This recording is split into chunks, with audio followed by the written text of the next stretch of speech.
सोचो, आज किसी का नकाब खींचना नॉर्मल बनाया जा रहा है, कल शायद किसी का पल्लू खींचना भी मजाक बना दिया जाएगा।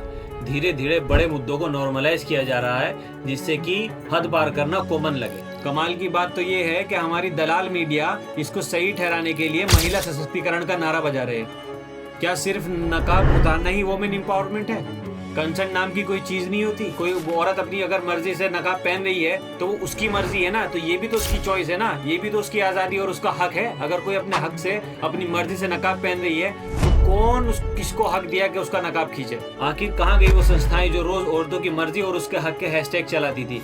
क्या उनके हिसाब से कोई औरत अपनी मर्जी से नकाब नहीं पहन सकती?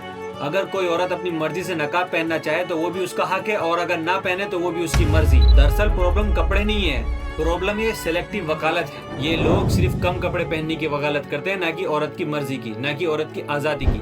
क्या औरत की आजादी इसमें नहीं है कि वो अपनी मर्जी से नकाब पहने या साड़ी पहने या सूट सलवार पहने?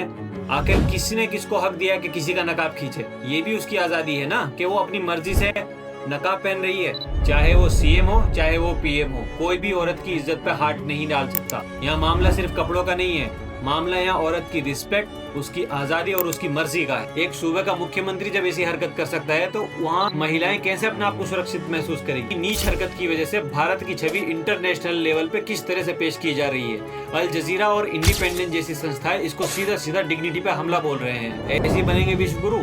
जब एक सूबे का मुख्यमंत्री ऐसी गुंडों वाली हरकत कर सकता है तो वहाँ उस प्रदेश की महिलाएं कैसे सुरक्षित महसूस करेगी? सवाल ये भी उठता है कि आखिर ऐसी मानसिकता वाले लोग बार बार पावर में आ कैसे जाते हैं?